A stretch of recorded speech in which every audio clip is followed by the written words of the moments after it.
This is the Louvre in Paris, France. It is one of the most famous art galleries in the world, and on the 21st of August 1911, it was the scene of one of the most daring art thefts of all time. That morning, several guards noticed that the gallery's most famous painting, the Mona Lisa, was missing. At the time, they thought there was nothing to worry about. An entire day passed by before they became concerned and finally decided to call the police.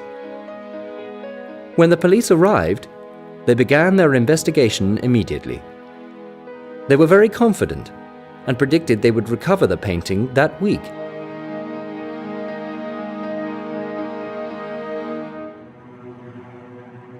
They interrogated the museum's staff, asking them where they had been when the painting was stolen, what they had been doing that night, and even whether they had stolen the painting or not. They tried everything. They recreated the scene of the crime and pretended to be the criminal. They even tried the modern technique of dusting for fingerprints.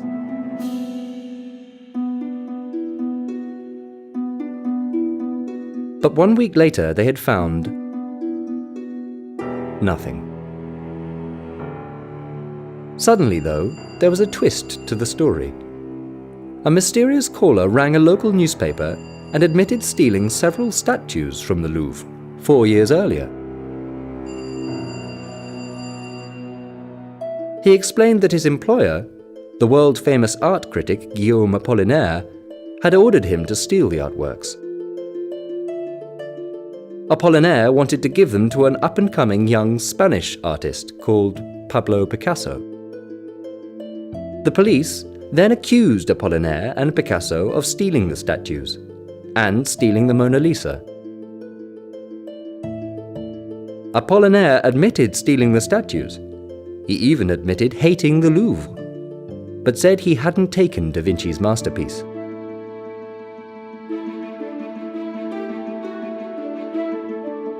For 2 years, people reported that they had seen the painting in New York, St. Petersburg, Switzerland, and South America, but in reality, the painting had never actually left Paris.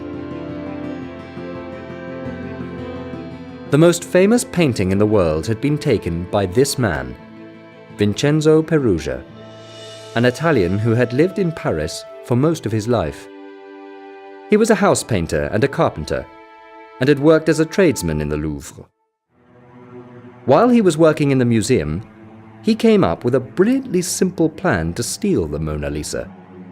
On the night of the 20th of August 1911, Peruggia stayed overnight in the Louvre, knowing that the museum would be closed the next day.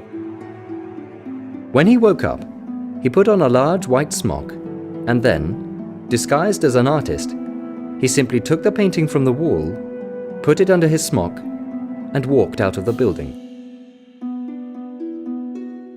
There was only one flaw in the plan.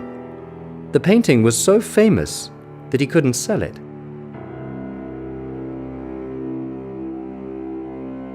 He kept it in his wardrobe for 2 years before taking the painting to Italy. In Florence, he contacted the famous art dealer Alfredo Geri. Geri said he would pay a lot of money for such a masterpiece. But Geri knew the painting had been stolen, so when Peruggia turned up with the painting, he didn't get money. He received a 1-year prison sentence. Peruggia was put in prison, and the Mona Lisa was returned to France. Since then, people have come up with all kinds of conspiracy theories. Some even said that the painting that Peruggia handed back wasn't the real Mona Lisa, but was a forgery.